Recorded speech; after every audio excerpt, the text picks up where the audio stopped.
Meeste Reede. Teie kõrvades on Sarv, Karekas ja Andri. Andri. Jah, mina. Meeste Reede. Tere aga hommikust kõigile teile, kes te olete nüüd siis meil kuulderaadioses taas kord. Ja nii palju me saame nüüd teile tõde avaldada, et tegelikult see avakõll oli natukene eksitav. Tere, tere, tere, tere. Nagu te kuulete, siis Andri hääl on täiesti olemas, aga kelle häält ei ole, see on meie Karekas. Ja mille pärast seda ei ole? No väga lihtne, nii nagu Eesti mehele tavaks, Karekas on tööl. On nii, Andri, või? On sul mingisugune muu sisend? Ei, ma ei tea, kus ta on. Sa ei tea, kus ta on. Mina tean seda, et ta on tööl. Aga vaatamata sellele siis Meeste Reede on eetris ja me loodust tühja kohta ei salli ja me oleme ikkagi stuudios kolmekesi. Kindlasti paljudel on nüüd küsimus, et kui Karekat ei ole, et kes võib olla see kolmas. See ei ole meie ego. See ei ole meie ego, sest et meie egosid on ju mitu lausa. Ja, siis oleks 4 lausa. Siis oleks juba 4 meid. Aga meil on hea meel siis täna hommikul öelda tere hommikust, ilusat päeva alustust. Pärnu volikogu esimees Andrei Korobeinik. Tere hommikust. Nii, me oleme siin kõik, Andri välja arvatud, aga just hallipäised, sestap sinatame, eks ole? Minul on ka kergelt halli. Ei ole, härra. Ta lihtsalt värvib. Ja ta värvib, lihtsalt on üks edev mees. Me oleme sellised tavalised rõõmsamelised mehed. Me oleme hallipäisid ja kanname auga oma halli. Aga Andrei, kohe alustuseks, et mis hetkel sina tundsid üleüldse?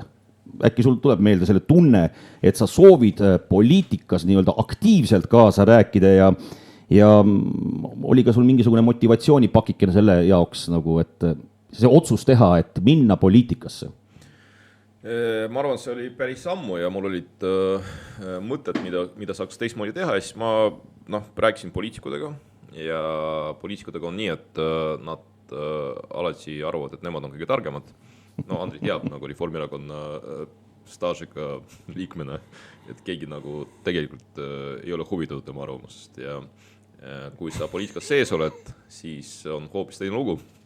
Ja siis saad, väikses Eestis saab asju tegelikult nagu muuta, et ma olen ise teinud Riigikogus mitu seaduseelnõud, mis said ka seadusteks ja kusagil, ma ei tea, Ameerikas, Hiinas, Venemaal seda kindlasti poleks nagu võimalik niimoodi teha, nii et selles mõttes poliitikas Eestis saab asju tehtud, nii nagu sa neid õigeks pead. Et see kõigile ei sobi selgelt, aga peaasi, et nagu sulle sobiks. Nii et ma päris kogu aeg riigi tasandil poliitikas ei ole, et ma pole iga kord Riigikogu valimistel kandideerinud, aga kohalikul tasandil, praegu olid kohalikud valimised, see on minu 4. kord ja ka 4. kord olla Pärnu volikogu esimees ja kohalikul tasandil on see poliitika teistmoodi, seal pigem sõimatakse niimoodi isikute baasil, mitte erakondade baasil, nii et ka nagu selline tore kogemus.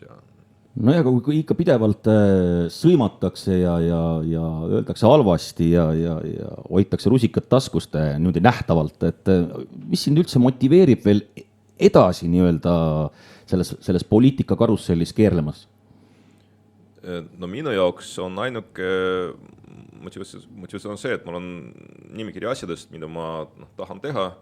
Mõned on tehtud, mõned on sellised, mida ilmselt lähitulevikus teha õnnestu ja mõned lihtsalt ootavad oma aega, et kuni, ma ei tea, Pärnu või Eesti ühiskond on valmis, siis saab tehtud. Et ma ise arvan, et ma teen nagu seda maailma nagu paremaks enda nagu vaatevinklist, et see ongi peamine motivatsioon. Kui see kaob, kui ma tunnen, et mul ei ole midagi anda või see, mis ma annan, ühiskonnale ei sobi, siis loomulikult ma võin pausi võtta ja see on täiesti okei, et ma arvan, selline professionaalne nagu poliitik ongi natuke nagu halb nähtus, et pigem inimesed võiksid muude asjadega ka tegeleda vahepeal. Et mitte eluaeg pidevalt kogu aeg poliitikas osaled, vahepeal ära käia lihtsalt. Ma arvan, see on hästi kahjulik, kui sa oled aastakümneid näiteks Riigikogus või veelgi hullem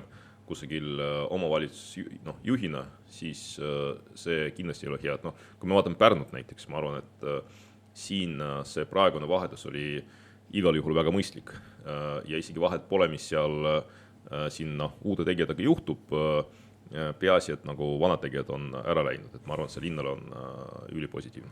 Aga kas sul on nüüd mingisugune selline, kus ma ütlen siis, südamesoov ka, mida sa nüüd järgmise, ma ei tea, 4 aasta jooksul tahaksid ära teha, et siis ma tunnen, et nüüd võib nagu käega vastu rinde taguda ja öelda, et tehtud.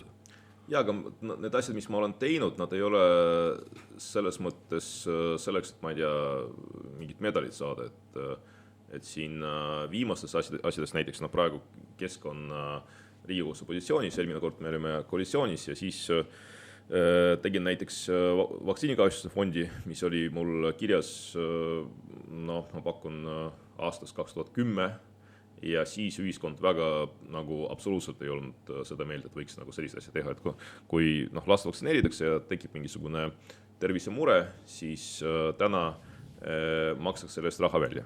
Ja seda teevad kõik Skandinaavia riigid ja siis, kui ma pakkusin seda 2011 välja, siis Riigikogus ei olnud kedagi, kes oli valmis toetama. Andrei nägi ette tulevikku. Ei, see vaktsiinid, sul on infoks lihtsalt, et nad olid nagu suht ammu leidnud. Aga tavainimesed ei teadnud mitte midagi sellest. Kas sina, Andrei, oled vaktsineeritud? Ei ole. Lapsepõlves? Lapsepõlves, seal vist ei olnud küsimust, et kuule, kas sa tahad või ei taha, seal löödi see nael õlga ja öeldi, et adieu. No see on positiivne, aga tänapäeval tehakse seda ka. Tehakse küll, jah. Ja lastega võib juhtuda, et näiteks kui sul on diabeet näiteks, siis võivad kõrvalmõjud olla. Ja kui arst ei pane tähele, siis vanasti lihtsalt nagu, juhtub, et see ongi ravim. Et kõrvalmõjud võivad juhtuda isegi, kui sa aspiriini sööd. Aga nüüd on süsteem õiglasem ja siis, kui ma seda tegin, siis ma sain kirja, hästi kurja kirja ühele arstilt, kes on, ma ei hakka nimesi nimetama, aga ta on praegu minister, et ta oli väga, väga pissed off. Et kirjutas mulle väga pika teksti sellest, et see on nagu nii halb reklaam, et mis mõttes kõrvalmõjud vaktsiinidel. Seda pole olemas. Ja ma olin ausalt, ma ise ei ole arst, aga ma olin nagu päris šokeeritud, et mina olen vaktsiinide poolt, aga ütleme nii, et kusagil on ka mingi piir. Et ühesõnaga, see on üks näide. Teine on palju nagu, ütleme, tagasihoidlikum võib-olla, on see, et lapsed saavad minna psühhoterapeuti juurde ilma vanemata. Ja see võttis aasta aega umbes, et väga pikad läbirääkimised olid, kui sul on nagu peres probleem, siis võib juhtuda, et see on seotud vanemaga. Ja kui vanem istub sinuga kõrval, siis see probleem sulle tõenäoliselt lahendust ei saa. Et siis meil olid, ma ei hakka nagu jällegi nimetama nimesid, aga koalitsioonipartnerid, kes arvasid, et kui laps läheb üksinda, siis talle pakutakse soovahetusoperatsiooni esimese asjana. Ma üritasin nagu veenda, et siiski see nii päris ei käi ja keeruliste kokkulepete tulemuseks me tegime selle ära. Ja mul on pikk nimekiri asjades, mis on tegemata, aga ma arvan, see võib-olla on selline eraldi podcastide seeria, mida me võime. Loodame, et me jõuame ikka sinna nimekirja lõppu ka veel, aga poliitikamaastik on selline kirev ja kirju ja kindlasti on inimesi, kes oskavad iseloomustada sinu sellist poliitiku stiili, aga mida sina pead iseenda juures kõige olulisemaks just nimelt sellises poliitelus, et mis on sinu kõige tugevamad sellised küljed? Ma arvan, et see, et ma saan inimestega kokkuleppele ja ma pean sõna, et kui me vaatame Pärnu poliitilist maastiku, siis ma arvan, et siin ongi ainult meie ja EKRE, kes ei ole teisi petnud, et teised on seda teinud ja mõned on seda teinud korduvalt. Ja vähe sellest, mõned on seda teinud korduvalt samade partneritega. mis näitab lihtsalt seda, et see on hästi väike nagu poliitiline maastik, nagu siin ei ole nagu väga palju variante, et saab Isamaa Reformierakonnaga kokku, petab ära, siis 4 aasta pärast nagu tulevad uuesti kokku, vaatavad, kurat, nagu see tüüp pettis mind. Aga mis siin ikka, keda ma siis võtan, nagu võtab jälle pettab ja aga see on nagu abielus, eks ole, et mees võib-olla petab ja siis naine annab andeks, et ju on mees muutunud, mees ütleb, et jaa, ma olen muutunud, eks juhtub jälle, nojah, aga ega kolmas kord enam mitte. Suurem valik, et sa võid nagu teise inimesega abielluda, aga siin ütleme, need inimesi ei ole väga palju ja see on nagu mingis mõttes probleem ka selles, et Riigikogu liikmed saavad olla volikogudes, et nad samad inimesed lihtsalt ongi siin ja nad ei lase teistele, et näiteks Andrei oleks suurepärane peaminister võib-olla juba tänaseks, aga kuna seal on lihtsalt nagu sellised poliitilised suurkujud nagu Jüri Lebedev ja nii edasi, siis nad lihtsalt ei lase nagu, et nad kogu aeg on seal ja siis Toomas Kivimägi tuleb ja võtab veel ruumi ära, siis Anneli Akkermann tuleb ja nii ta läheb. Andrini ei jõuagi see järjekord, jah? Ma pigem ei püündiks ka sinna püünele. Aga see ei ole, Andri, see ei ole sinu otsustada, see on rahval otsustada. Seda küll, kunagi tehti mulle ettepanek, et Riigikogu valimistel osaleda ja siis ma mõtlesin, et kurat, see on natukese liiga suur amploa, et ma mõtlesin, et ei, pigem ei, et kui siis kohalikus, ja siis tuli see koroona peale ja siis mul tekkisid endal sellised sisemised dilemmad, et mille pärast mitte. Aga selles on kahju, sellepärast Riigikogus on näiteks olemas Gruusia sõprusrühm ja seal on lausa 2 Gruusia sõprusrühma. Üks on selle õige Gruusia sõprusrühm ja teine on selline liberaal või ütleme konservatiivse Gruusia sõprusrühm inimesed nagu. Et üks nagu toetab seda Gruusia valitsust ja teine toetab Gruusia opositsiooni ja et sul oleks nagu ka sõna sekka öelda ju, et millist Gruusiat sa nagu näed. Sa ütled lihtsalt, võtame. Aga Andrei, et tuleme siia volikogu juurde, et äsja ta on töösse läinud, meie viisnurga valitsus, nagu seda nimetatakse, et on sul endal ka kindlasti ju mingisugused sihid ja prioriteedid seatud, et kuhu sa seda vankrit kallutama hakkad. Päris juhtida vist on suht võimatu seda, et kõik on ju oma otsustest nagu nii-öelda iseseisvad. Või on seal nagu tegemist sellise, nagu siin ka süüdistatakse, et näed, Malet oskab mängida, käike teab ja teeb siin sellised imelikke sahker-mahkerid, et... me ju teame, Andrei, kes siin oskab Malet mängida. Meist 2, mitte keegi. Te teate, kes ei oska üldse mängida, see on mina. Aga on sul sellist nagu, et on mingi kindlad sihid, et kuhu poole sa seda vankrit siis kallutama hakkad? Jah, et ütleme, see peamine eesmärk on Pärnu majanduse elavdamine, et need viimased otsused, kohalikus poliitikas ongi see, et need otsused on ka nagu suhteliselt suure inertsiga. Et meil need viimased asjad, mis siin tehtud olid, oli maamaksu maksimummäär, mis teil suurendab kesklinna välja ja Eesti linna jaoks selline kesklinna hääbumine on tegelikult suur probleem. Et meil on hästi mitu linna, kus kesklinna sisuliselt polegi. Ja ma väga ei taha, et Pärnu oleks üks nendest. Ja see Rail Baltic, mis tuleb, ta ikka tuleb? Ta tuleb ja see on nagu positiivne asi, aga see viib kesklinna jällegi nagu eemale. Et me peame ikkagi hoidma seda elu siin. Maamaks, parkimine on need asjad, mida esimesena siis vaatame üle. Siis meil on siht, et Pärnu saaks Euroopa kultuuri pealinnaks 2036, kuhu on 10 aastat minna, aga need 10 aastat tähendavad seda, et me peame korda tegema seda ürituste kalendrit ja me peame tooma siia rohkem asju, mis toimuksid väljaspool hooaega.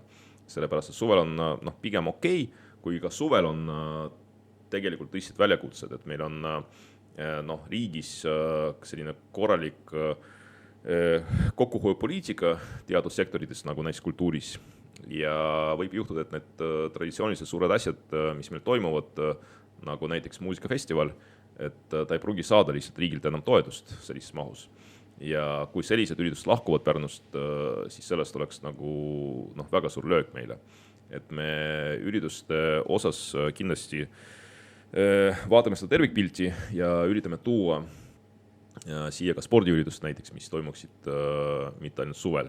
Ja kindlasti suured eesmärgid, mis sõltuvad linnast, nagu näiteks jäähalli ehitus ja ka spordihalli osas me loodame, et see otsus ei tule selles valimistsüklis, Riigikogu valimistsüklis tuleb järgmises, kus me ikka väga suure tõenäosusega oleme koalitsioonis ja saame kaasa rääkida. Et praegu põhimõtteliselt arutelu on kas Tallinnasse või Tartusse, aga Pärnul on päris mitu eelist. Riia ja Tallinna vahepeal. Riia ja Tallinna vahel tuleb tõepoolest Rail Balticu suur rongijaam, kuhu kõrvale on tegelikult ruumi spordihalli ehitamiseks ja meil on väga palju hotellikohti, mis on väljaspool hooaega vabad, siin saab teha suuri üritusi, mida ei saa teha näiteks Tartus ja regionaalpoliitikas võiks ka mõelda natuke, et päris kõike Tallinnas ja Tartusse ehitada ei tohi. Ma võtan kinni sellest sinu väljaöeldust, et tuleb tuua siia kultuurisündmusi, spordisündmusi, et ikkagi kas sa näed sellist perspektiivi, et ikkagi me toome seda nii maailmast kui ka siis mujalt Eestist, aga tegelikult meil on Pärnus ju väga kõvasid tegijaid ja ka tipptegijaid, kes juba aastaid, kui mitte aastakümneid räägivad, et tegelikult pärnakad ei saa nii-öelda löögile või neid ei arvestata, et idee on väga hea, tuleb lihtsalt väljast keegi, kellel on võib-olla kehvem idee, aga ta on väljast ja eelistatakse teda pärnakale. Ja, no need asjad juhtuvad siis, kui on mingite projektidega väga kiire, et näiteks siin hästi kiire oli silla avamisega ja siis sinna ei pääsenudki löögile kohalikud tegijad. 40 000 läks see maksma ja seda korraldasid Tallinna firmat. See ma arvan ei ole mõistlik. Aga kui me vaatame, mis Pärnus toimub, Beach Grind, eks ole, siin on päris mitu kohalikku korraldajat, nüüd nad plaanivad seda viia randa, mis on tegelikult väga positiivne. Või näiteks Valgusfestival, mis sai linnalt vähem raha kui silla avamine. Ja kohe oli kajastus programmis, eks ju, väga tugevalt. Ja see tegelikult on üli kurb, et ma väga loodan, et järgmine aasta meil ikkagi tuleb see tavalises formaadis, kus saab mööda linna jalutada ja see on väga selline omapärane üritus. Ta toimubki väljaspool hooaega, sellised asju meil vaja on. Ja augusti unetus, mis lõpetas, eks ole, sellest on väga paljudel kahju. Ja see ongi selline ärimudeli probleem, et kui sa ise raha ei teeni ja saadki toetusi linnalt ja riigilt, siis võibki juhtuda, et ühel päeval sul lihtsalt eelarve ei vee välja. No nii, aga lähme korraks veel volikogu maadele, et... Samas mul korra veel jääks selle jäähalli, et nagu ma aru sain, siis ju üks jäähalli projekt oli ju valimisvankri ees ka Keskerakonnal, mis oli siis... Ka Keskerakonnal, Andrei, vaid lihtsalt Keskerakonnal, et teistel seda lihtsalt ei ole olnud. Ja, et jah, vabandust. Et aga nagu ma aru saan, siis see ei lähe käiku või see, nagu kui sa ütlesid, et ruumi on selle... See on superhalli jaoks. Superhall on see, mida riik tahab ehitada, mis on hästi kallis päris tippspordisündmuste jaoks, kus on ala 15 000 pealtvaadet ja nii edasi. See on selline Unibet Arena, Saku Suurhalli moodi asi, eks. Et seda tahetakse ehitada kas Tallinnasse või Tartus praegu. Aga Pärnut peab sinna sisse tooma. Tartu on saanud oma või saamas oma sükut, mis on nende prioriteet praegu sellest veel. Asja, aga see on tartlaste otsustada. Ja Tallinnas on neid objekte küll ja küll. Nii et Pärnu võiks seda saada. Jäähalli võib olla selle osa, aga ta võib olla täiesti eraldi. See on multifunktsionaalne ruum, kuhu võiks tuua ka muid üritusi, mitte ainult seda jää asju. Jah, et ainult jäähoki ja sport ja uisutamine, aga sinna saab ju tegelikult kõiki sündmusi sisse tuua. See Tondiraba jäähall, sellega on see probleem, et seda jääd seal isegi väga kasutada ei saagi, seal on lihtsalt kõik muud asjad on juba nii palju pikas järjekorras, et neil on teistmoodi mure. Et see on positiivne probleem, see näitab seda, et turul on nõudlust ja jäähall võib olla täiesti eraldi ja ta on palju odavam projekt ka, et seda saab ehitada koos erasektoriga ja see on palju nagu realistlikum. Samas näiteks nagu meil on ka see suur jalgpallistaadion, Kalevi staadion. Sa tahad sinna jääd panna või? Ei, mitte. Jaa. Ei, seal toimuvad. Ma mõtlen seda, et see tehti ka suure hurraaga valmis, aga näiteks rahvusvahelistele tingimustele ta vist ei vasta ja näiteks ka Eesti jalgpallikoondis ei saa seal vist mingit teatud taseme mänge mängida, mis on jällegi mõnes mõttes nagu nõme, et noh, tegime harjutusväljaku. Ei, see on tõsi jah, et sa pead neid asju korralikult läbi mõtlema, et jäähalli puhul see ei ole nagu nii keeruline, et jäähallid on üle Eesti olemas, et Tallinn, Narva, Viljandi näiteks, Tartu, eks ole, seal on vähemalt jääd nagu seal Lõunakeskuses. Ja Lõunakeskuses, jah. Et Pärnu selles mõttes on pigem erand ja ma arvan, siin ei ole küsimus selles, et see nagu seisab tühjana. Seda lihtsalt ei juhtu, nagu mitte mingi valemiga seda juhtuda ei saa. Nii, aga mina tahtsin küsida volikogu maalt, et kuidas sa hindad praegust seisu koalitsioon, opositsioon, et millised suhted on, millised tuuled puhuvad? No ma ei oska öelda nagu seisu, et... No kindlasti opositsioon on ju praegu vihane ühe aseesimehe koha pärast, mis nii-öelda nende jaoks valskusega kuidagi on ära läinud. Ma olen küll 4 korda 4 olnud volikogu esimees, aga ma ei olnud nagu täistsüklides volikogu esimees, et ma olen ka nii-öelda opositsiooni juht. Ja sa pead nagu arvestama sellega, et kui räägida nende volikogu juhatuse valimistest, siis sinna saab kedagi valida siis, kui sind toetab koalitsioon.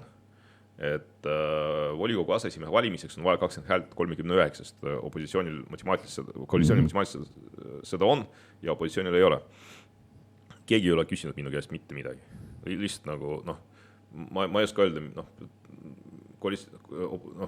Reformierakonnal ja Isamaal ongi selline omapärane arusaam matemaatikast, nad arvavad, et nad panevad lihtsalt kandidaadi välja ja siis ta mingil imekombel nagu saab hääli ja meie hea sõber Olav Karolin käis ja küsis hääli ja ta neid sai. Ja ta on opositsiooni esindaja, ta ei ole Keskerakonna liige, ta ei ole, tal ei ole nagu mingit, ma ei tea, kohti nõukogudes, midagi, ta on opositsiooni saadik. Et see, kas tema agenda klapib, ma ei tea, Isamaa omaga või mitte, see on tema ja Isamaa omavaheline asi, minu teada ta on Isamaa liige. Küsi siis antakse. Jah, et oleks tulnud, ma ei tea, Siim Suursilt, Elina Talviste küsimas, ma arvan, see oleks arutelu koht. Sa nüüd oled volikogu esimees ja nüüd tulemustena valimistel sa said rohkem hääli kui praegune linnapea. Natuke rohkem. Jah, aga sa linnapeaks nagu ei tahtnud või kuidas teil see kokkulepe seal on, et kes mis osa saab? Ma linnapeaks oleks läinud siis, ma arvan, kui ma oleks valimispäris võitnud valimisi individuaalarvestuses võitis tegelikult Mart Helme, mul oli teine koht. Ja Kristel ei jäänud üldse nagu palju maha, et temal oli 3. ja need olid nagu tema esimesed valimised Eesti numbrina, see on väga tubli tulemus teilt. Ja kui vaadata seda, palju said eelmised linnajuhid, siis nende tulemast olid ikka väga tagasihoidlikud.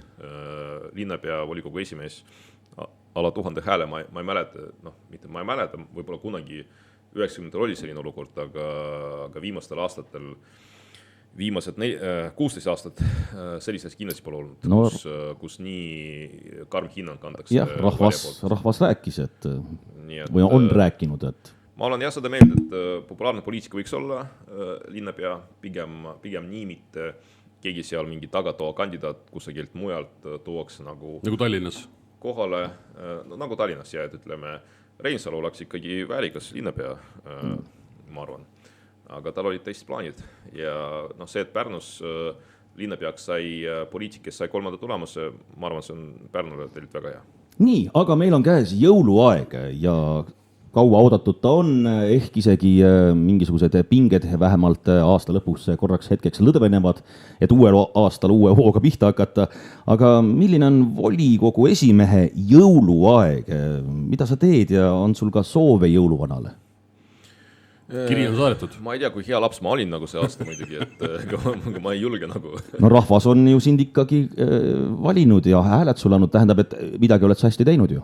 Midagi kindlasti jah, kas nagu kõik, aga see praegune detsember on väga töine, et ma siin käin Otepääl talvepealinna tiitli üle andmas ja nii edasi, et ma loodan, et ma jõuan Pärnusse ka tagasi, et siin on veel teilt korralikult aega ja detsembri lõpus saan niimoodi rahulikult võtta, et praegu on hästi pikad tööpäevad tegelikult igati pidi, aga ma väga ootan seda. Aga jõuluõhtul on sul mingi traditsioon? No tavaliselt ma olen lastega, et nende jaoks on jõulud ja vanast õhtu alati olnud selline põnev aeg, nii et ma väga loodan, et seekord õnnestub ka nii. Kas sinu jaoks on nagu oluline see vana kalendri järgi jõulude pidamine või nüüd siis nagu siis kristliku traditsiooni järgi jõulude pidamine? Ma mõtlen kristliku, et 24. detsember või siis jaanuaris. Sa mõtled seda vene kalendri? Jah. Aga kes nad on sinu arust, mitte kristlased? Ei, mitte selle, ei, see on küsimus, et kudapidi sinul on nagu traditsiooniliselt on? Ma arvan, ma kahtlustan isegi Venemaal see jaanuaris jõulude pidamine ei ole nagu väga teema, et see on pigem selline nagu lihtsalt võimalus uuesti pidu panna. Aga ei, seda ikkagi tavaliselt need tähtpäevad on ikkagi kas jõulud või siis vana aasta õhtu, et nagu seal suurt nagu konkurentsi teist variandid ei paku. Nii, aga me täname, Andrei, sind, et sa oma tihedas päevakavas leidsid meile natukene siin reede hommikul aega volikogu tegemistest rääkida, iseenda tegemistest rääkida, oma visioone avada natukene. Muideks, täna on rahvusvaheline hevipäev. Sulle hevimuusika meeldib või? No jah, ma olen metallikontserdil käinud, aga see ei ole päris hevi võib-olla. No, tänapäeval nimetatakse, soft heavy, juba nimetatakse metallikat selliseks klassikaliseks heavy metal ansambliks, kuna neid stiile on nii palju tekkinud. Algus, kui nad tulid, siis nad ei olnud päris hevi, eks ju, ja vahepeal nad ka ei olnud, aga praegu nimetatakse. Aga heavy metal tekkis siis 60. aastate lõpul, 70. aastate algusel bluesist ja rockmuusikast ning nii-öelda selliseks heavy metali klassikaliseks alusepanijaks nimetatakse siis briti bändi Black Sabbath. Eestis täpselt ei ole defineeritud, kes oli esimene selline heavy bänd, aga kui me saame sellise juured kätte, et blues ja rockmuusika, siis loetakse tegelikult 78. aastast sellise heavy muusika üheks aluse panijaks Eestis ansamblit Magnetic Band ja loomulikult nende karismaatiline trummar tollal, kes ka laulis trummide tagant, siis Gunnar Graps.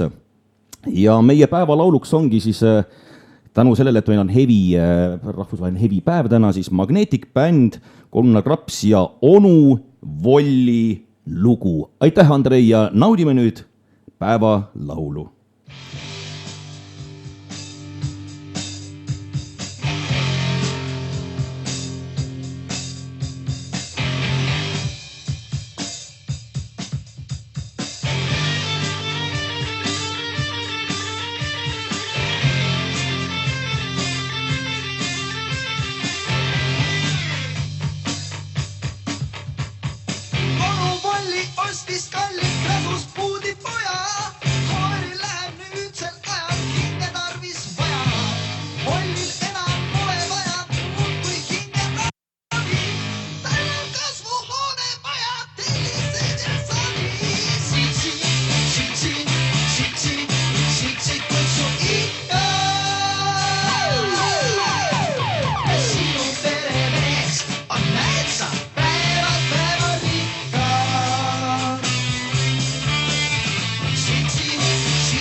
Kes vana asja meelde tuletab.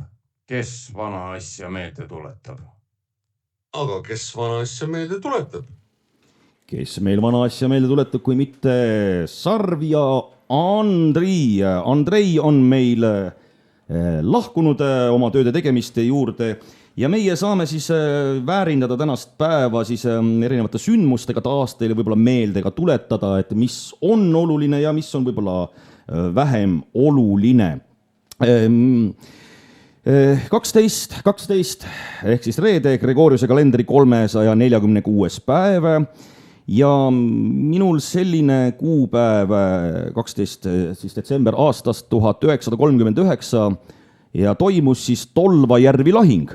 See oli soomlaste esimene suurem võit talvesõjas ja talvesõda, tuletame meelde, algas kui Nõukogude Liit ründas 30. novembril 1939 kell 8.30 siis sõda kuulutamata Soomet. Ja talvesõda kestis 105 päeva, lõppes 13. märtsil 1942 riigi vahel sõlmitud Moskva rahulepinguga. Ning talvesõja tagajärjel oli Soome sunnitud 1940. aastal loovutama 13% oma territooriumist ning suuruselt teise linna Viipuri. Kuidagi paralleelid jooksevad Ukrainaga ikkagi. No Venemaa puhul on alati igasugused paralleelid täpselt samasugused. Jah, nad kopeerivad kogu ajalugu. Ei midagi uut, eks ju. Ja, aga siis nad süüdistavad teisi ümberkirjutamises. Loomulikult. Aga talvesõda sai tuntuks 100 aasta külmima talve ja ründava Nõukogude Punaarmee suurte kaotuste poolest, nii elavjõus kui ka sõjatehnikas. Ja mis on veel öeldud, et paljudele soomlastele hingehaavad räiged, mis jäid sinna hinge selle talvesõjaga seoses, aga talvesõda tegi ka tuntuks sellised väljendid nagu Soome sisu, Molotovi kokteil, samuti siis soomlaste taktika, mis oli ju Mannerheimi poolt paika pandud, oli motti ja talvesõja vaim. Ehk siis see spirit, mis nendel meestel ja ka naistel sees oli, et ülekaalukate Vene vägedega tegelikult Nõukogude vägedega oleme täpselt, eks ju.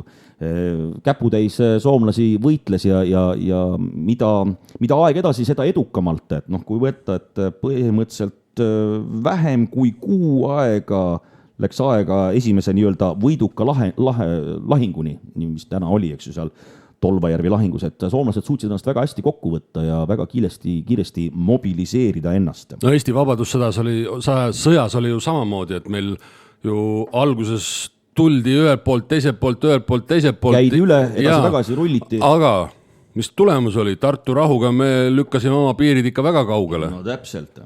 Nii, sinu kord. Jaa, minul jäi silma selline daatum tänases kuupäevas nagu 12.12 aastal 2000. Nii.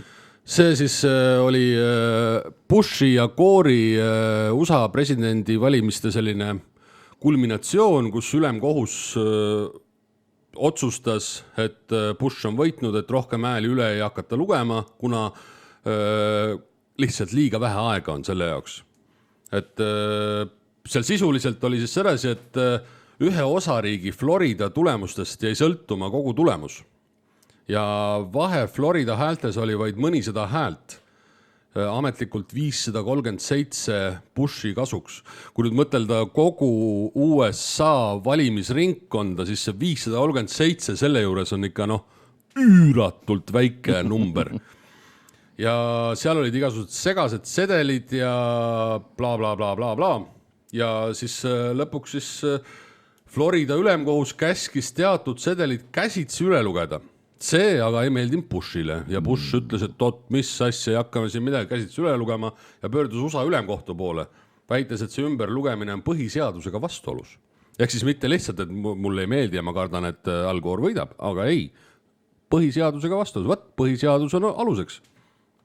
Ja kuidas ülemkogu otsustas? Ülemkohus otsustas, et selline ümberlugemine on põhiseaduslik. Kohus leidis 7-2 vastu, et probleem on olemas. Eri maakondades kasutati hääletussedelite lugemisel erinevaid kriteeriume. Ja see rikkus põhiseaduse 14. paranduse võrdse kaitse klauslit. Ja lahenduseks ei loetud enam käsitsi üle seda. Ja kuulutatigi Bush võitjaks. Kuigi tegelikult oleks võidud asi olla hoopis teistpidi. Oleks hilisemaid igasuguseid intervjuusid oli tehtud nende asjaosaliste ja kohtunikega ja kes seal kahetses seda, otsust, kes oleks öelnud ülemkohtus nagu, et tegelikult me ei võta seda arutlusele, et jääd aega ja tõenäoliselt oleks olnud võib-olla tulemus teistsugune, aga oleksid ajaloos ei maksa, nii et nii ta on, selline tulem siis sai teoks seal Ameerika maal, et üks mees kas siis alatute või mittealatute, õigete või mitteõigete võtetega sai presidendiks. Muideks täna on ka meil Keenia rahvuspüha. Ehk siis kui teie tuttavate seas on geenilasi, Eestis on ka geeni. Geeni on, jah. Seda ma nagu vihjasin, et geenilased või geenlased, eks ju, siis kell on sealmaal, et võite küll juba varutud joogivaramult sealt kapist esimese korgi maha keerata või lüüa saabeliga niimoodi pauh ja siis las see fontään lendab. Aga kuidas siis Keenia keeles on terviseks? Terviseks või? Džunga jamba. Džunga jamba.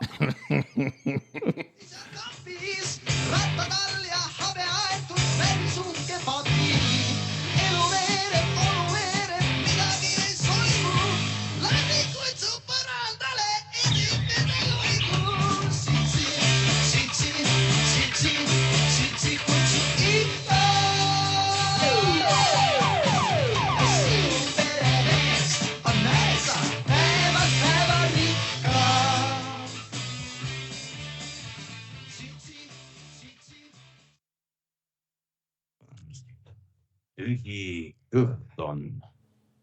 Tühi kõht, mis vajab täitmist. Köögi ja söögi minutid. Jäm. Olemegi meie kenasti tagasi ja loomulikult mitte tühjade kätega, sellepärast et meil on kõhud tühjad, me oleme keskealised heteroseksuaalsed mehed ja meil on pidevalt nälg. Ja õnneks me saame täna tunda vabadust, sest meil ei ole seda kõige suuremat õgardit. Jaa, kes kõik asjad eest ära sööb. Ta isegi selles suhtes, vaata, kui sa hakkad asju hakkima, ta juba võtab sealt peoga.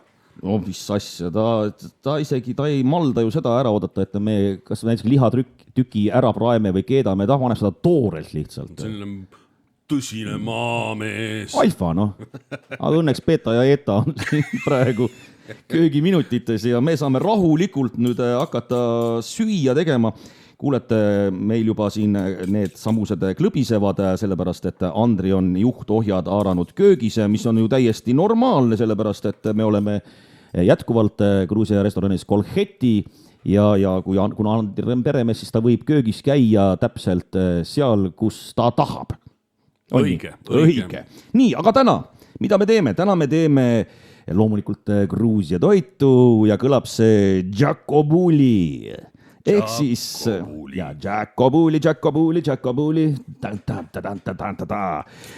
Koostisosad peamised, mis selles roas on, loomulikult on seal veel midagi, aga on hapukirsiploom, on noore lambaliha ja on ka selline maitseline nagu estragoon. No tavaliselt valmistatakse seda rooga siis Gruusias lihavõttepühaks, aga kuna meil ei ole karekat siin, siis meil ongi lihavõttepüha ju, meil on ikka kohalik oma lihavõttepüha siin. Meil on karekavaba püha. Karekavaba püha on meil. Nii, mida meil siis vaja on üleüldse, et loomulikult lambaliha, võtke umbes kilogramm, me võtsimegi kilogrammi, sest et kuna me oleme kahekesi, siis lihtne matemaatika, pool ja pool, eks ju. 500. Siis pool kilogrammi rohelist sibulat, seda on meil terve kausi täis hakitud, 2 kimpu estragoni, siis on meil loomulikult Gruusia kimp koriandrit. Ja peterselli ka kindlasti. Peterselli retseptis ei ole, aga Andri siis sellisel tungival nõudmisel pani rusika mulle nina alla ja ütles, et kas saab või ei saa. Ma ütlesin, muidugi saab, loomulikult saab. 2 klaasi on ploome.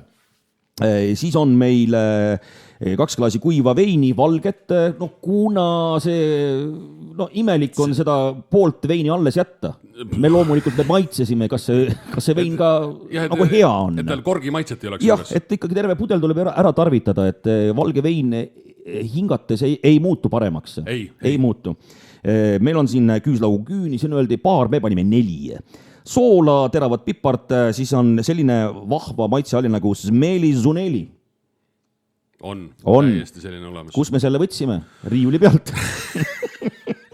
Köögist? Jah, köögist. Ja kus ta kööki sai? Poest?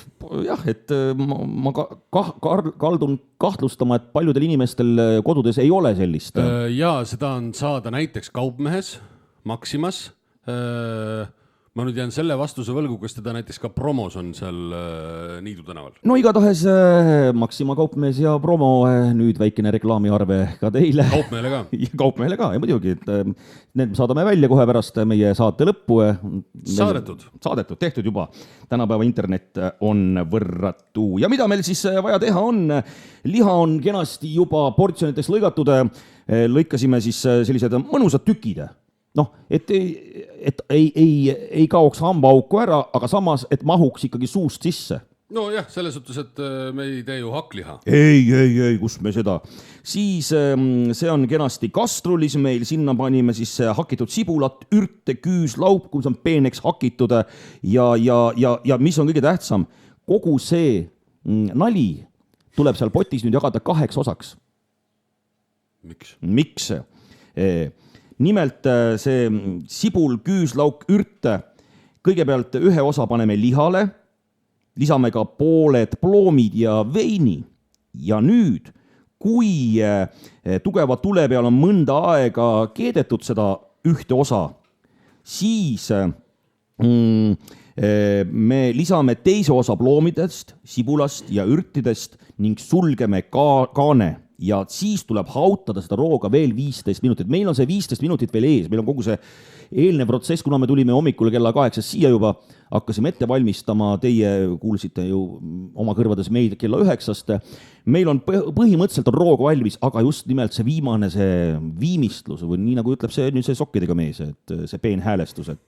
Jaa, aga selles suhtes igaks juhuks ma korra täpsustan üle. Mitte liha läheb korraga. Sinu selles instruktsioonis mulle tundus see, et me paneme asjad potti, tõmbame ühe poole ühele poole, teisele poole teisele poole. Ma mõtlesin tegelikult, et liha läheb kõik potti, aga siis sibul, hakitud ürdid, küüslauke, need lähevad 2 osas. Kõigepealt nagu 1 osa, see läks kohe sinna koos selle lihaga ja siis selline tunde järgi hautad lihtsalt, eks ju, mingisugune lõhn on imeline, eks ju. Ja nüüd on 15 minutit meil aega jäänud. Nüüd me lükkame siis selle teise osa sibulat, ürte, küüslauk ka sinna toidu sisse, natukene segame ja siis tuleb lihtsalt välja lülitada pliite ja lasta sellel lihal seal ja kogu sellel mõnusal ollusele niimoodi tõmmata ja alles siis tuleb see lauale anda, ehk siis kõik maitsed niimoodi, imbuvad sinna sisse selle hautamisprotsessis, ilma et sul seda temperatuuri on kõvat, eks ju. Mulle tundub, et me vist ei jõua saadet lõpuni õieti ära teha. Ma arvan, et me hästi kiiresti teeme, sest ma arvangi, et ega me päevalaulu praegu enam ei jõuagi kuulata, et võtame kohe ette suhte nurga ja veerand tunni pärast avame siis potikaane. Loodetavasti ka teie saite inspiratsiooni tänasesse päeva, Kareka vaba päev, et saate ka teha mõnusat Jacobili endale. Lambalihaga muidugi on probleeme. Ei ole, turul on saada. Turul on saada? Jaa. Aga sa tõid kõike turult selle või? Me iseenesest restosse ikkagi tellime. Ja siis näiteks ka Kaupmehes on... Vaata, kui sul on oma resto, siis sa peagi nagu kuskile turule minema, sa tellid selle. Jah, eks ikka mingi mõttes mugavus on. Restoran on mugavus teenus. Nii ja naa, sa ei pea kodus taldrikuid pesema. Väga hästi. Nii, aga olemegi siis juba järgmisesse rubriiki jõudmas. Sõbrad ja sõbranied, kõrvad nüüd kikki. Kus viga näed, laita. Seal tuleme ja laidame. Suhtenurk. Stuudios on peaspetsialist. Ja olemegi siis andmas taas kord niivõrd, kuivõrd seda nimetada saab suhte nõud. Ma arvan, et seekord on ta päris kaalukas, see suhtenõu, sest et me hakkame rääkima ühel väga tõsisel teemal. Nimelt, kas Andri, Karekat ei ole, vaata, ma olen Karekaga nii harjunud, et peaasi, et on olemas keegi mul vasakul käel. Karekas on alati vasakul käel mul. Praegu sul on kohvitass. Tühi või? See on asi, Karekas ei ole asi, eks ju, sina ei ole asi. Aga et vasakul käel on mingisugune kogu virvendamas, siis alati see on Karekas. nii nagu ta ilmub vahetevahel paremale küljele mul, kohe on jama. Aga vasakul küljel alati tean, et seal on karekas. Kas ta on kraavis, kas ta on sirgu, alati ma saan talle käe ulatada või siis toetuda temale, nii et sestap, Andri, sina oled ka täna mul vasakul käel auväärne koht ikkagi. Aitäh. Sa oled teinud selle edusamme. Olen. Karjääriredeli, enne oli paremal käel. Aga millest me räägime täna suhtenurgas? Loomulikult küsimus, mis on keskiga?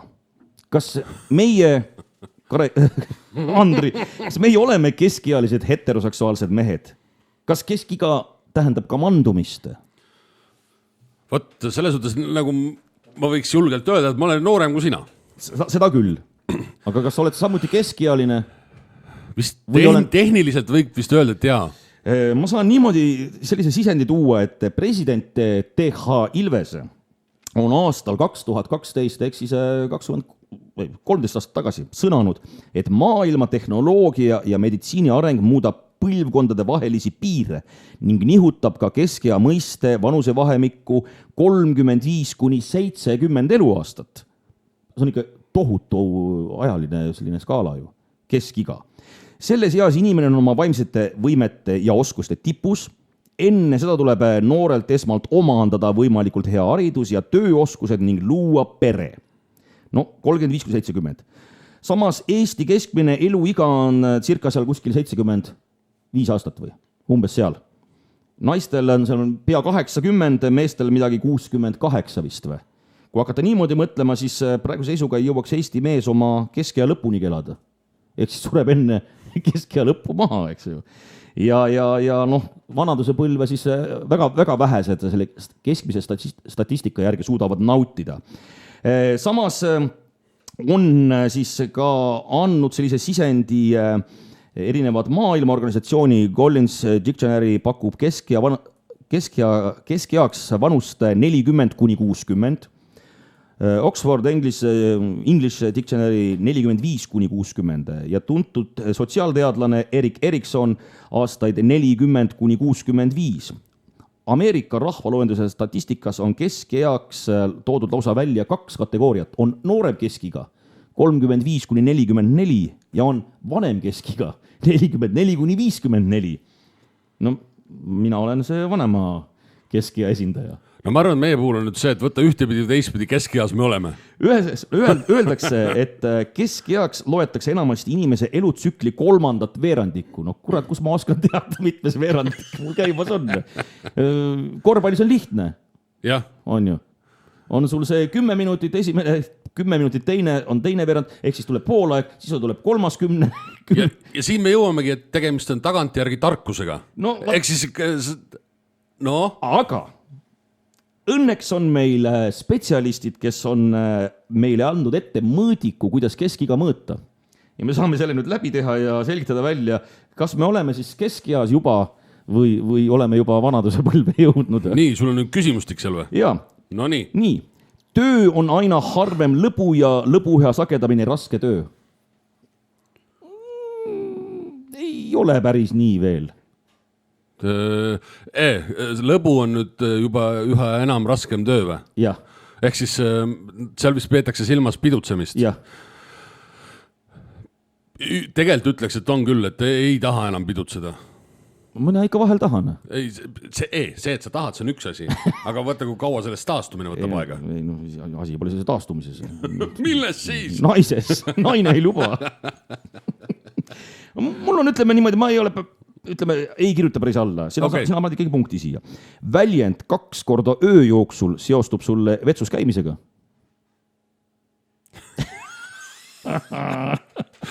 Mitte sellega, on ju? Jah. Ma mäletan kunagi üks siit kõrval oli ju legendaarne pubipidaja Harri. Ja siis tema ütles kohe, et nii kui ärkasin, kohe torkasin. aga see... Mida ja kuhu? Sellele jättis täpsustamata. Jah. No ikkagi, no jah. Ei, mul 2 korda öö jooksul otseselt vetsus küll ei käi 2 korda öö jooksul. No siis, kui on pidu olnud, siis ikka käin. Vaat ei pidutse enam. No vaat, sul on see, eks ju, mul ikkagi on, et ma ikkagi käin, sest kui on... Ühesõnaga, sul tuleb punkt sellest. Punkt tuleb sellest, jah. Sulle tundub, et sõbrad vananevad kahtlaselt kiiresti. mitte kahtlaselt, minu arust ikkagi jube kiiresti. Kusjuures ei, mul seda ei olnud. Aga mis ma olen avastanud näiteks, need, kes on sündinud aastal 2003 või? No.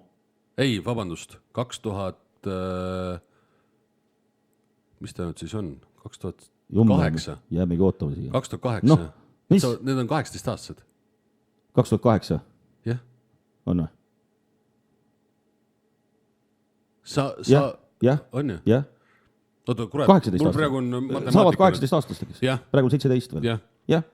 Mis on tegelikult, kui sa seda pidi mõtled, 2008 Püha Peetrus, see oli eile ju. Ma ei mõtle selle peale üldse. Et seda pidi mõeldes. Ma ei mõtle seda pidi. Ära mõtle seda pidi. Mõtle teist pidi. Näiteks lähed kooli kokkutulekule, klassikaaslased on paksud, kortsused ja kiilakad ega tunne sind enam ära. Mul on küll selline. Ma käin ikkagi alati kohusetundlikult kohale oma kooli kokkutulekul ja tõesti, kõik jäävad nii vanaks kõrvale. No ikkagi häbematult vanaks. Ja mina olen ainukesena, kes on see reibas ja noor pikk 2-meetrine brünett. No nii nagu nooruses. Selles suhtes, et mul ikkagi klassiõed on ikkagi ilusad veel. No ma ei näe neid, sest nad ei tule kohale. Ma eeldan, et ju nad ei julge. Või sa ei tunne ära neid? Või ma ei tunne neid ära, et kes see kepiga tädi on. Trepist alla minnes võtad käsipuust kinni. Kuule, seda ma olen juba ammu teinud. Oled, jah? Ei, kusjuures pigem ülesse minnes. Ja alla minnes, võtta sõltub trepist jällegi. Sõltub trepist väga palju. Kui sa kodus käid trepist, sealt saab tagumiku peal tulla. No mis iganes, aga sa tunned oma kodutreppi. Jah, aga kui võõras trepp on. Ja siis rahulikult vaatad, kuhu astud. Ja seda küll, ehk siis oled märksa kontrollivame. Ilmselgelt. On ju. Sa ei jätta kunagi kasutamata võimalust anda head nõu. Ma pigem ütleks, et kes seda kuulata kurat tahab. No aga mida me siin hommikusse teeme reedeti? Jah, seda ka. Karaoke baaris esitad mõnuga laule, mida vihkasid, kui need veel hitid olid. Vot seda ma ütlen küll, et seal karaoke baaris ma ei käi ja laule ma valdavalt ikkagi ilma rahata ei esita. Mulle makstakse selle eest. Raha, siis laulan, mida iganes. Tahaksid minna teisele mesinädalale, aga ei suuda otsustada, kas peaks abikaasa kaasa võtma. Või vahetada? Ei mõtle. Mul oli kunagi... Meil on nii-öelda teised mesinädalal olnud, eks ju. Ma mäletan, mul oli kunagi selline traditsioon naisega, et pulma aastapäevast oli siis nagu vein pulma aastapäeval, ehk siis 99 aasta me abiellusime ja vein aastast 99. Ja aastast aastasse see läks järjest kallimaks see vein. Ja siis mingi moment ma ütlesin, et kuule, et peaks nagu midagi nagu mõtlema, et lihtsalt sööb raha niimoodi ära see vein ju. 99 aasta oma, kui sul 20 aastat on see 20 aastase veini ostad, sul maksa toimetuks ennast. Siis ta ütles, ja, et uuendame abielu nagu seda tõotust. Ma ütlesin, et seda ma päris silmas ei pidanud. Ma mõtlesin, et sa tulid välja selle pöördvõrdelise tehtega, eks ju, et vein muutus järjest kallimaks ja abikaasa muutus... Ei, ma ei toonud... Sina lugesid seda praegu välja. Jah, ma lugesin seda välja. Mina lugesin seda välja, et peaks midagi muutma. Selge. Öösel kell 3 koju jõudes avastad, et oled esimene, kes koju jõuab. Mul vahel on. Ma ei jõua 3-st koju, ma jõuan varem koju tihti peale. Mul tavaliselt juba kell 11 on uneaeg. No jah, selge. Arvad, et mingi tõsine jama on juhtunud, kui su telefon peale 9 heliseb? Jaa, pigem küll, et miks mind nüüd helistatakse, mis juhtunud? Ma ju üleeile helistasin sulle ju. Jah, mul oli paanika. Kurat, Arula, mis juhtunud? Mis juhtunud on? Kurat, köögis on abikäsi vaja, et ei, mind ei ole. Sa ei mäleta, millal olid viimati peale 23 ärkvel, välja arvatud unetuse pärast? Mina küll mäletan. Ma mäletan ka, ma alles hilja aegu käisin, see oli 29. november, ma sain kell 4 öösel, see oli hommik magama. No näed, ikkagi päris kepsakas. See oli ei, see on kepsakas. Kuule, aga järgmine keskja märk. Nii? Kui uni ei tule, võid lammaste asemel loendada lahkunud tuttavaid. Ei ole. Ei ole teinud seda, jah. Kui kõik kohad valutavad ja mis ei valuta, see ei tööta. Ühesõnaga, kui õhtul pea ei valuta, siis selge, see ei tööta. See ei tööta. Ei no, võt, see on ka niisugune, ütleme, ei ole päris see. Aga sa seda ütlust tead või? Et kui küsitakse, et kas mees on vana või ei ole, nii. Siis mees on vana siis, kui ta tõuseb diivanilt püsti ja teeb sellist häält nagu noores peast seksides. Tõeline mees on see, kes tõuseb voodist selleks, et puhata. Vajad prille, et otsida oma prille? Ei. Mul oli see hiljuti... Ma tean, kus mu prillid on. Ma tean, kus nad on, jah. Ja ma ei pea otsima neid. Olles leidnud otsitava asja, oled unustanud, miks sa seda otsisid? Oi, kurat, seda palju kordadel on. Jah. Teed 3 asja korraga, aga kipud unustama, mis need 2 olid. No see on ka... See on täpselt sama nagu eelmine. Raha kulub rohkem nädala sees kui nädala lõpus. Jaa, nädala sees ma käin poes. Nädala lõpus ma väga poes ei käi. Oota, kulub rohkem nädala sees? Jaa. Aga see tõenäoliselt on jälle vihje sellele, et... Ja nädala lõpus ma käin esinemas ja tavaliselt siis mulle makstakse. Jaa, aga see ongi vist vihje sellele, et nädalavahetusel paneb pidu, et siis... Ja see on see vihje, jah. Tõenäoliselt, aga ei, ma ei oska seda küll hinnata. Oled piisavalt vana, et teha rumalusi, aga enam ei taha. Jaa, see on küll. Istud laupäeva õhtul kodus ja julged seda avalikult tunnistada. Jaa, ma naudin neid õhtuid. Reedeid laupäevi, kui mul ei ole tööd, et ma olengi kodus, ma ei lähegi välja. Ja ma olen uhke selle üle. Kuulutan tervele maailmale. Ma ei oska isegi sellele ei osanud isegi mõelda mitte. No aga järgmine siis viimane sinule ka ei kehti ju. Lähed peolt aegsasti koju öeldes homme ka päev. Ma see peol ei käi ju, eks ju. Jaa, aga viimane oli, ma mäletan, oli üks... Oli see kell 4 said magama? Ei. Siis ma sõitsin mööda Eestit ringi. Viimane kord ma läksin Tallinnasse ja siis sealt, ennem seda oli üks veteranide spordi mingisugune tänuõhtu. Sealt ma läksin küll varem ära ja ütlesin, kuule, et no tore, kõik head. Nii, aga me võime vist öelda ikkagi, et enamus, ütleme ikkagi üle poole punktidest tuli küll sinna sellele kaalulausile, mis ütleb, et me oleme keskealised. Jaa, aga kas me tunnistame seda, see on teine teema. Ei, kus me siis tunnistame? Noored täkud. Meie võtame praegusel hetkel jalad kenasti kere alt välja ja naudime siis Eesti esimest heavy-ansamblit päevalaul. Mis see siis oli? Magnetic Band, Gunnar Kraps ja Onu Volli lugu.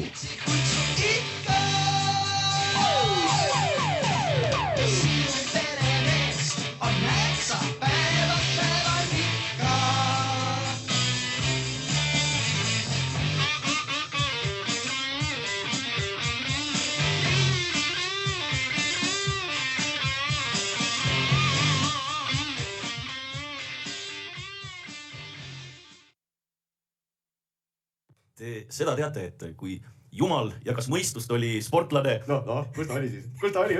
Trennis. Töötse spordi juttu. Ja taaskord on aeg lennanud nädalakene möödas ja loomulikult spordimaailmas on juhtunud oi kui palju, aga alustame siis loomulikult sellest põletavast spordialast, mis toob palju rõõmu Andri südamesse. Sa räägid F1-st? No, on sul veel midagi? Ei, kusjuures ei ole. Ja nüüd see viimane nädalavahetus, kus toimus Abu Dhabi Grand Prix, selguski siis maailmameister vormel 1, kelleks sai 2 punktiga Lando Norris. No ja Verstappen võttis jälle. Ta võitis, jaa. Võttis jälle nagu viimastel etappidel nii-öelda juba tavaks saanud, aga ta lõpuspurt jäi hiljaks või? Selles suhtes nagu hooaja siseselt jäi lõpuspurt hiljaks. Ja. Et kui ta oleks ühe GP varem avastanud oma selle või oleks siis juba tehtud selliseid väikseid vangerdusi, mootorivahetusi ja nii edasi, kus tal tekkis selline meeletu jõud, et noh, siis oleks tõenäoliselt saanud Verstappen maailmameistriks, aga top 3 oli siis Lando Norris 423 punkti, Max Verstappen 421 punkti ja Oscar Piastri, kes on siis Lando Norrise tiimikaaslane, 410 punkti. Et 3 meest väga väikeste vahedega, et selline hooaeg on põnev, see on huvitav, mitte lihtsalt, et nagu kunagi oli Schumacher, kes ainult ja ainult võitis, siis tuli Hamilton ja võitis. Ja poole hooaja pealt oli teada, kes on maailma Raikkonen. No temaga juhtus ka vahepeal asju, nii et... Raikkonen oli lahe tüüp. Ta oli lahe, jah. Ta oli nii emotsionaalne kogu aeg. Ja siis kui oli etapi võit, oli siis... No kuidas tunned? Very good race was, thank you. Yes, it was difficult. Nii, aga lähme nüüd siis Eesti sportlaste juurde. Raja ujumise Euroopa meistrivõistlustel Poolas Ljubljanis said siis pühapäeval kuldse audusu kaela Ralf Tribuntsov ja Enel Jefimova. Tribuntsov võitis meeste 50 meetri selili poolfinaali Eesti rekordiga ning siis pühapäeval tegi sama vägeva etteaste, rekordit ei tulnud, aga kuldmedal tuli ja 31-aastase Tribuntsovi jaoks, no ikkagi ütleme eakas ujuja. Ja ta oli ju tippspordis olnud. Lahkus sealt ja tuli tagasi, sest midagi jäi kripeldama ja näed, hea, et ta tuli, see oli muideks tal karjääri esimene täiskasvanute tiitlivõistluste medal ja ta on ka ühtlasi esimene Eesti meesujuja, kes on tulnud Euroopa meistriks. Aga mõned minutid peale siis Tributsovi triumfi hüppas naiste 50 meetri rinnuli finaalis vette Eneli Jefimova ja sarnaselt Tributsovile juhtis Jefimova kogu distantsi ning finišeeris võistluste rekordit tähistava ajaga. Ja Euroopa kõigi aegade edetabelis tõusis Jefimova jagama 2. kohta. See oli siis Jefimoval teine kuldmedal Euroopa meistrivõistlustel just nimelt sealt samast Ljubljanist. Esimese võitis ta siis eelmisel nädalal kolmapäeval 100 meetri rinnuli ujumises.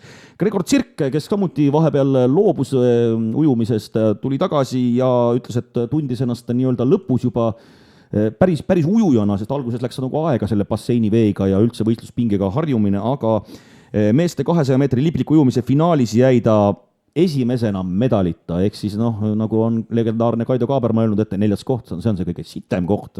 Kuigi ma päris sellega nõus ei ole. Ei, iseenesest ujujad tegid ikka meeletud tulemusi. Meeletult. Ja kusjuures huvitav oli see, et siin nüüd on hakanud just mingi skandaal või selline baba olema, et Eesti Olümpiakomitee nagu ei ole kuidagi nagu kas hinnanud siis seda või... No jah, vaata, meil on Olümpiakomitees nagu teised prioriteedid, et toetame ikka teisi alasid. Ja ei, toetus on tore, aga selles suhtes, kui sportlane Euroopa meistrivõistlustel saab medali. Ja teeb rekordeid veel. Ja, see ei ole nagu lihtsalt selline, et ta tuli 60 hulka. Ta ületab ennast. Ennast ja ka kõiki teisi, kes seal oli. No näis, igatahes ega siin peavalu on kindlasti väga palju, kas või preemiarahade jagamise suhtes, sest et ka Eesti EP naiskond tegi Vancouveris toimunud maailmakarika etapil suurepärase turniiri ja lõpetas võistkonnavõistluse esikohaga ning veelgi märkimisväärsemaks teeb Eesti võidu asjaolu, et naiskond võistles ilma peatreenerita ning 3 ehk ilma varuvõistlejata. Mis on ka see, et tegelikult 3 naist läksid lihtsalt Vancouverisse kohale, mõtlesid omavahelise strateegia välja, kunagi nad kõik on hästi kogenud muidugi, kõik on üle 30 aasta, loomulikult kogemuste pagas on võrratu, aga ikkagi, et 3 teistele nii-öelda koondistele vastu hakata, ise võtta vastu otsused, ise hoolitse selle eest, et sul on veepudel siin, sul on mask siin on sul siis eks sa teineteist ikkagi toetasid? Nad ikka toetasid ja neil oli 3 ongi vaata vasakul käel ja paremal käel, et mõlemale keskmine saab toetuda. Ja praegu sul ei ole karekat? Mul ei ole praegu karekat, mul on parem käsi on praegu näiteks täitsa tühja, kus tavaliselt oled sina, eks ole.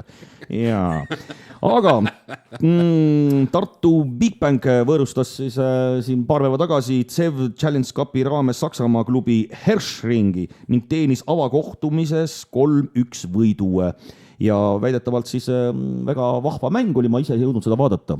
Seda kandis üle ka, aga ilmselgelt tunnistas ka siis Rikberg, Tartu peatreener, et tõenäoliselt väga alahindasid vastased eestlased, et aga kas siin ka mängitakse võrkpalli või? Nad olid vist eelmine hooaeg Saksamaa 5.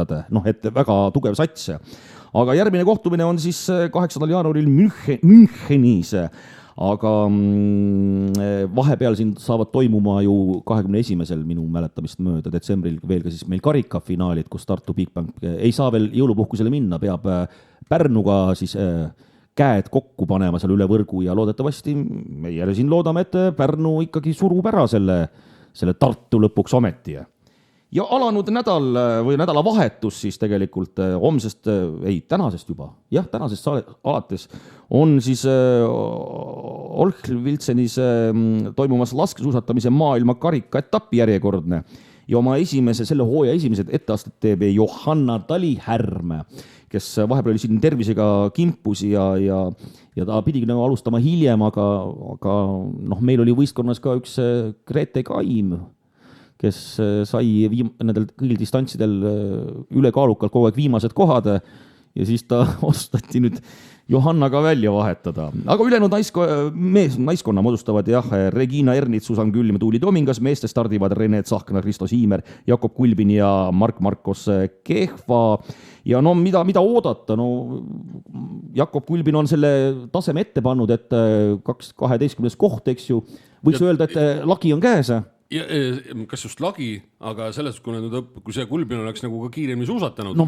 Oleks võib-olla... Sest laskmises oli ta juba tubli. Väga tubli. Kas see oli ju, ta läks nulliga läbi? Ja tema oli üks 3, kes oli nulliga. Mis on väga hea tulemus. Aga samas, nii nagu ütlevad ka suusatajad, hooaeg on veel pikk ees, et küll me jõuame ka vormi pinna. Küll me jõuame ka mööda lasta. Mina igatahes ootan küll, et ikkagi punkti kohad ikkagi võiksid tulla ja kindlasti meeste ja naiste teatesõitudes võiksid ikkagi meie omade esikümnesse jõuda. Kusjuures selle laskesuusatamise kohta mul alati meenub see ütlus, et kuidas kurat sa saad viimaseks jääda? Sul on relv ju. Jah, seda küll ja ma tean ka seda, et keegi ütles, et laskesuusatamine, aga mis seal vahtid on? Laskevad mäest alla kogu aeg. Rikkad, ilusad, kuulsad, edukad, maalised. Kroonika aeg. Ja kuna meie tavapärane korrespondent, kes hoiab kroonika olul silma peal, ta hoiab seda kroonikat oma sellises higises pihus. Ta hoiab seda väga kindlalt. Kuna teda meil stuudios ei ole, siis loomulikult meie ei ole ju nii pädevad, et üleüldse aimu saada, et kust midagi otsida, kust midagi üles leida kroonikast. Aga ma olen siiski võtnud endale sellise väikese kohustuse, et anda kas või väikene piskugi ülevaatena, et mis on põnevat. Kes kelle maha jättis? Kõigepealt ma ütlen, et üks vahetus on toimunud. Oho.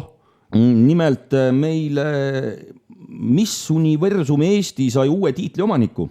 Oota, miks seal see vahetus toimus? Seal on mingisugused jamad. Et nii-öelda senine Miss Universum Eesti Brigitta Žavak, kes käis ka seal võistlusel, Universumi võistlusel. Ja siis seal võistluses ta loobus? Ei, ta oli seal. Võistlusel loobus? Ja siis ta tuli tagasi. Ja siis ta loobus minu arust, ma sain aru. Ja tegelikult selle peale ütles see, kes selle võistluse korraldaja oli, et temaga olid suured probleemid, eks ju, ja siis siin ongi, et pärast Taimaalt koju naasmis otsustas ta ootamatult tiitlist loobuda.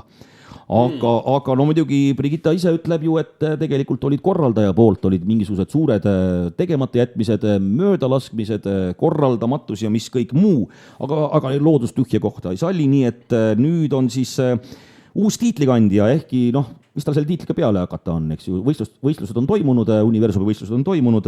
Taisse ei saanud reisida. Taisse ei saanud, aga Emily Denneng on nüüd siis uus Miss Universum Eesti. Väga ilus tüdruk on. Eesti tüdrukud on kõik ilusad tüdrukud. Absoluutselt, siin me saame küll 2 käega alla kirjutada mõlemad. Mida veel välja tuua, siis järjekordne loobuja on Eurovisiooniga välja hüütud, Eurovisiooniga seotult. Nimelt siis, kui senimaani olid Hispaania, Sloveenia, Holland ja Iirimaa öelnud ei, kui Iisrael seal võistlusel osaleb, siis nüüd ütles ka Island, et nemad ei osale Eurovisioonil, mis sel aastal, või tähendab järgmisel aastal, saab toimuma siis Austria pealinnas ikka Viin. Ja see loobumine oli seotud jällegi Iisraeliga või? Ikka Iisraeliga. ERR juhatuse esimees Erik Roose kinnitas paari päeva eest Ringvaates, et Eesti kavatseb osaleda 2026 aasta Eurovisioonil. Nii et meid ei häiri see iisraellaste ja palestiinlaste konflikt. Ei, selles suhtes see konflikt kui selline, ilmselgelt, ega see ei ole ilus asi, mis seal toimub, aga seal nagu tõmmata sellist joont, nagu ma ei ole kindel, et see on nagu mõistlik, sest see, ma pigem loobuks selle kommenteerimisest. Nii, aga mida veel Melanie Trump tekitas käekoti reklaamiga internetis pahameelt, ei ole näinud, aga igatahes USA esileedilt kritiseeritakse halastamatult tänu sellele reklaamile. Ma ei tea, mis kotti ta seal siis näitas. Mina nägin seda, kui see Trump esitati siis selleks, oli UEFA või? Jalgpalli... Parim jalgpallur? Ei, mingisugune rahu... Ta sai mingi rahutiitli. Ta mingi ta on rahutegija. Peacemaker. Et seal oligi nagu küsimus selles, et kui ta tahtis ju Nobeli rahupreemiat saada, aga ta ei saanud. No see on aseauhind.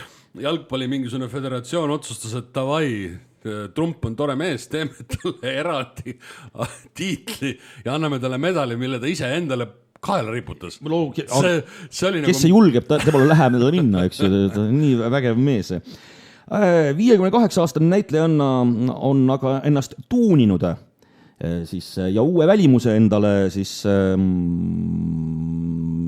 munsterdanud Pamela Anderson loomulikult, kes muu, ta loobus ju sellest make-upist, eks ju, et olla loomulik ja nüüd on ta siis tuuninud ennast veel rohkem ja paljudele inimestele ikkagi öeldakse, ütlevad otsesõnu, et neile see ei meeldi. Et ennem oli juba too much, nüüd on ikka too much, eks ju. Teevi laul, too much. Ja tulles tagasi siia Maarjamaale, siis Tallinnas käis üks, ma ei tea, kuidas ta sai siia või miks ta esines, aga üks, minu arust, tegelikult on ta ju, eks ju, Ukraina päritolu lauljanna, Tatjana Svoboda, mis ta oli? Nii? Ei, Svetlana Loboda. Ja andis Alexela kontserdimajas täissaalile kontserti. Ta on minust isegi vist Eurovisioonil käinud. Ukraina poolt või? Ilus naine. Ja minust Venemaa poolt, mina ei mäleta ka enam seda. Ühesõnaga, ma nii palju ei ole seda kroonikat suutnud sirvida, et lauldi, tantsiti, möllati, eks ju, show oli vägev olnud, aga... See on siis nagu selline venemeelne esineja või? Ei, no mul tundub, et ma ei usu, et ta sai nagu võistelda, kui ta on venemeelne. Jah, sest isegi ju, kas oli Limp Bizkit vist canceldati ära? Ta on ikkagi Ukraina pooldaja, aga lõppkokkuvõttes kontsert tundub, et vähemalt üks pealtvaataja on öelnud, et ei olnud ikka päris see, mis ta oleks võinud olla, sellepärast, et publik käitus nii, nagu oleks nad spontaanselt protestiaktsioonil, mitte kontserdil. Inimesed trügisid, kirusid turvatöötajaid, hüppasid pidevalt oma kohtadelt püsti ja sõna otseses mõttes võitlesid tantsukohtade pärast. Ma ei taha hukka mõista, aga nii palju botoxit kasutanud ja sädelusse riietatud purjus inimesi näha osutus tõeliseks proovikiviks. Rõõmu ja ühtsuse asemel täitis publiku ala ebaviisakus ja lugupidamatus, mis sõna otseses mõttes võttis publikult võimaluse mitte ainult show'd nautida, vaid seda üldse märgatagi.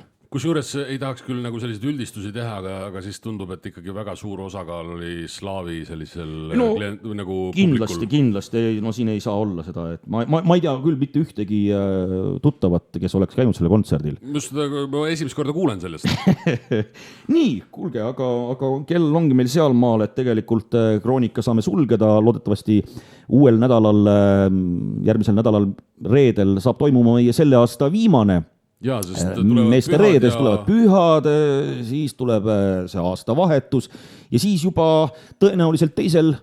jaanuaril ehk oleme meie juba nii heas vormis, et tänu joovastavatele abivahenditele suudame eetris püsida. Ja võib-olla on ka tulemas sellised väiksed muudatused programmiliselt, aga seda me siin nüüd... Seda me arutleme siis... Isekeskis, mitte teiega hetkel veel. Teiega ei aruta. Et soovime teile siis ilusat nädalavahetust loomulikult. Kaunist jõuluaega. Kaunist jõuluaega ja muideks, hea meel on teatada, et Välisministeeriumi kultuuripreemia pälvis tänavu Tommy Cash. Meeste Reede. Teie kõrvades on Sarv, Kalekas ja Andri. Andri. Jah, mina. Meeste Reede.